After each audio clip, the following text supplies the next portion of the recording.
Reykjavik was like no city I had ever been before. Quiet blanketed the landscape and made it seem frozen in time. Two mountains studded the town on opposite sides of the coastline. One was made of petrified lava which seemed to flow towards the city like an ivory waterfall. Once we had disembarked, my uncle and I met Mr. Fredrickson, an esteemed local science teacher and geologist. He was a fan of my uncle's work and had offered to host us in his home. When he saw our luggage and the research tool we had, Mr. Fredrickson's eyes widened. Cheese and crackers. I need to prepare two rooms for you, one for you and one for your bags. He offered us dinner as well, saying, I don't have a cook. I cook everything myself, and I must admit that I have talent for it. Prepare to be delighted by some delicacies. The delicacies actually consisted of a root vegetable stew. How I missed Martha's cooking, but we were famished that we ate it all. I even had seconds.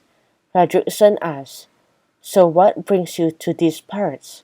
My uncle didn't want to reveal the parchment secret, so he replied vaguely, We're looking for information about Arne Saknussemm, the famous alchemist and scientist.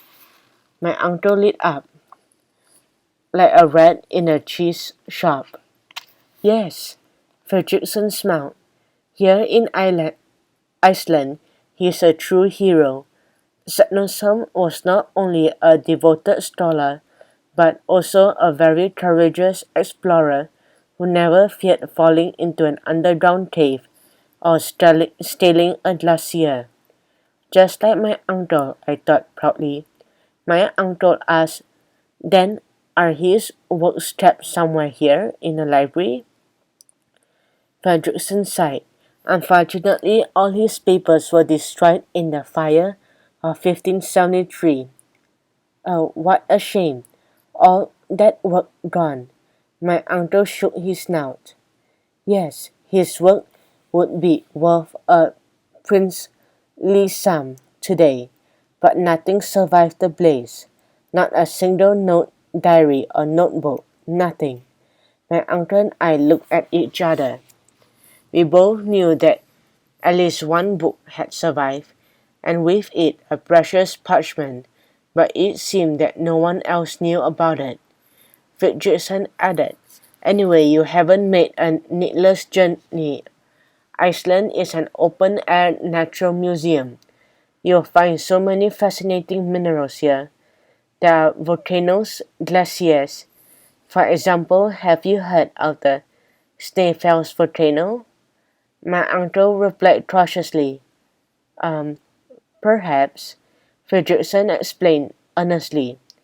Oh, it's a marvelous volcano, and totally unspoiled. There are very few rodents who have made it all the way to the top. Many are afraid to, you see, even though the volcano had been dormant for 500 years. If you'd like to visit it, I can recommend a good local guide. He lives very close. I couldn't believe it. We had been in Reykjavik for only a few hours, and already we had found accommodations, an expert on Arne Saknussemm, and a local guide. What a good luck!